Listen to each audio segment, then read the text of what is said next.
I've decided to take some time this afternoon and show you how I do sprinkles. Specifically, actually, I'm going to do a little lesson in putting sprinkles on skeins of yarn and compare the differences between them depending on what state the skein is in when you actually put the sprinkles on it.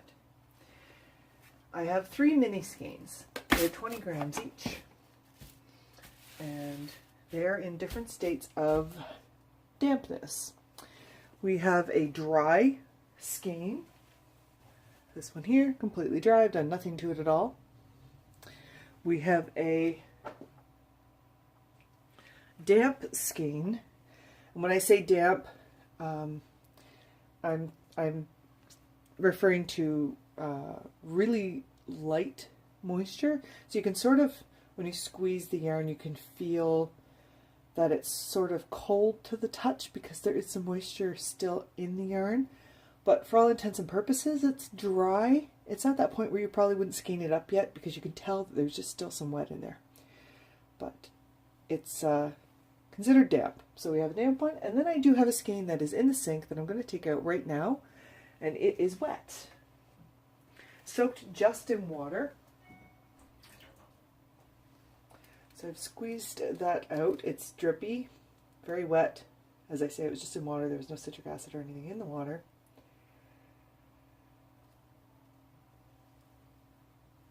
And this is our mini. Wet mini skein.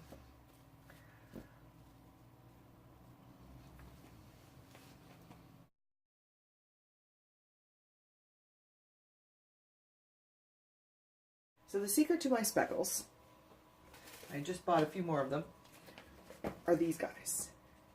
Ooh, spray bottles. Spray bottles from the dollar store. So they're $1.25 each. Very cheap. And they are fantastic. I get them at the Dollarama near my home here in Hamilton. I mix up dye. And I put the dye stock in there mixed with citric acid. And I can leave it for, you know, weeks at a time. And I use them when I'm dyeing, and they're fine. I was worried that the citric acid might get caught up in the spray mechanisms or, you know, cause blockages and that sort of thing, but so far I've not had a problem. And when I run out of dye, if I want to switch the color out, you know, you just have to be sure to stick the top spray bit in some clear water and let it run through, clean them out, that sort of thing. But they've been great. So I label them citric acid, dye, and water in these guys, and they're brilliant. The nozzle also is adjustable, so you can have your direct straight spray to really apply a lot of color in one place, or you can loosen it and get that really light kind of misty spray and really light tiny speckles. So highly recommend dollar store spray bottles because they're cheap and they're perfect for speckle application. And what I thought we would do is we will pick 2 or 3 colors, and I will just speckle each of these skeins lightly, and then we can compare them. So this one is the wet one. We're going to go with, I said before, I'm going to do some green because I've been working a lot with blues and purples, and I wanted to put something a little different in there. So we're going to go with some green and maybe some fuchsia. Put the fuchsia in there too. And, well, we'll do those 2, and then we shall see if we want to add anything else. Often, actually, I test these in my sink to make sure that the setting is a wide, soft spray. Otherwise, you're going to get a straight shot of dye, which is useful as well, if that's what you're looking for. But today, I want just a soft spray, which is what we got. So this is the green. I will say one thing to be aware of when you're doing this is where you're doing the speckling, because there are times where my speckles have gone onto the wall back here. So sometimes I hold the plastic up to block it, or I use gloved hands to kind of block it as well. So there's some green. I'm going to put some fuchsia on there. Just do little specks of fuchsia. And actually I'm going to just put a little bit of violet, because hey, why? Or violet? No, navy. I picked up navy, so we'll do navy.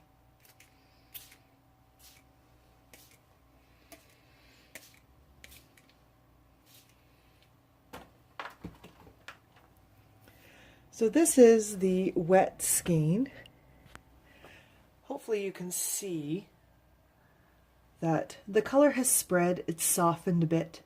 The yarn is wet, so the dye is traveling along the strands and it's softening out. It doesn't have sharp edges like some speckles that you see.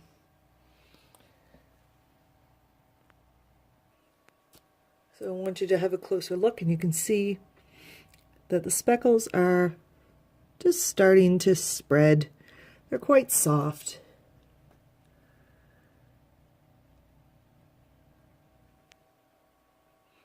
So that's on a wet mini skein. At this point, we will wrap this one up. Sometimes if the color puddles underneath the yarn, I wipe it up. I lift up the skein and I will wipe up the excess dye with paper towel. As it is, this is small enough that I'm not too concerned about it. So this is the wet one.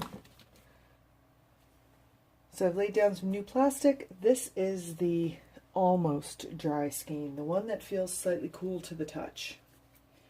I'm going to put the same colors on it.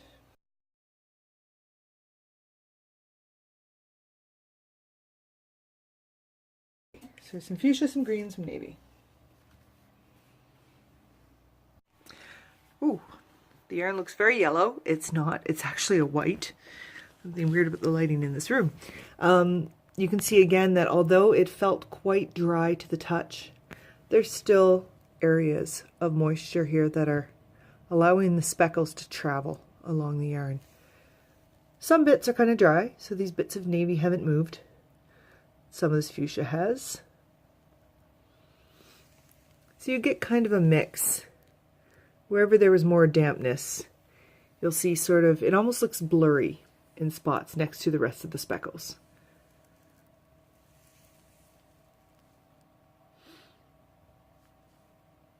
So this is the almost dry skein of yarn.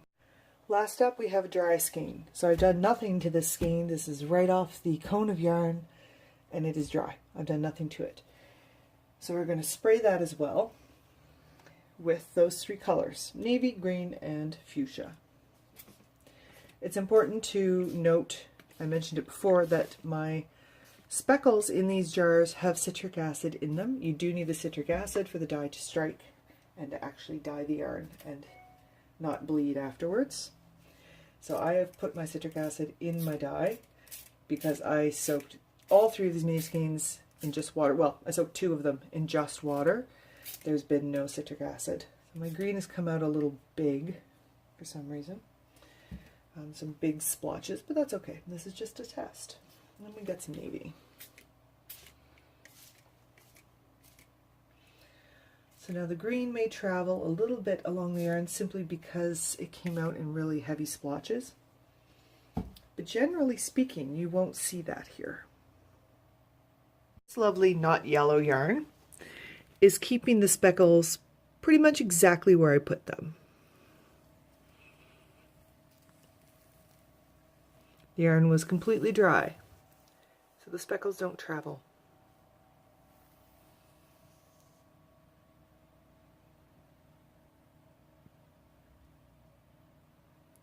So I'm going to let this sit for a minute.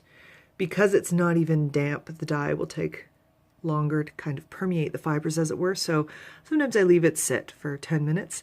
Then I'm going to wrap this one up in plastic to put along with the other two that are here. And we're going to steam them for about 20 minutes. I have a steaming pan ready to go. And then we will take a look at the finished product. So here are our three skeins. This one was the wet one. And if we look at it, we can see and identify that it was wet when I did it. You can see that the dye traveled down the strands. You can see the soft bits. It looks almost kind of blurry in spots.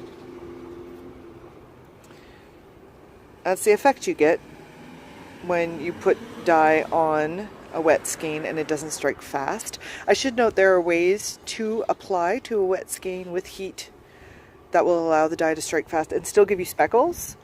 working with the dry skein is just how I like to do it, but there are other ways to get speckles as well. This video is just one way. So yes, you get these blurry speckles when it's wet. The second one is kind of, not surprisingly, midway between the two. So you get some really lovely defined speckles, and then you also get some blurry spots. Wherever the moisture was sitting in the skein is where you end up seeing that the dye traveled a bit. So you can see that the green traveled there.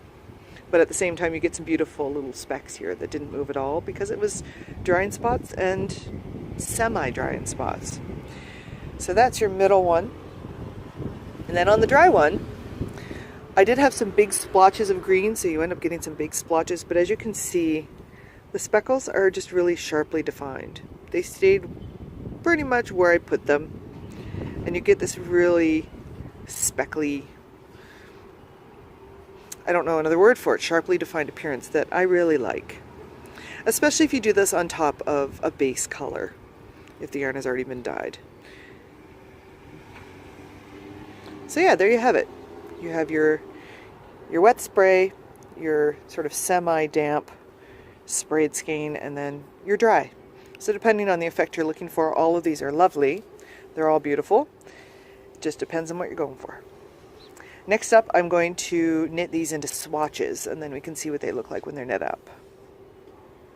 Okay, we have knitted samples of each of these mini skeins that we can take a bit of a closer look at. Again, there's a really subtle difference between the three.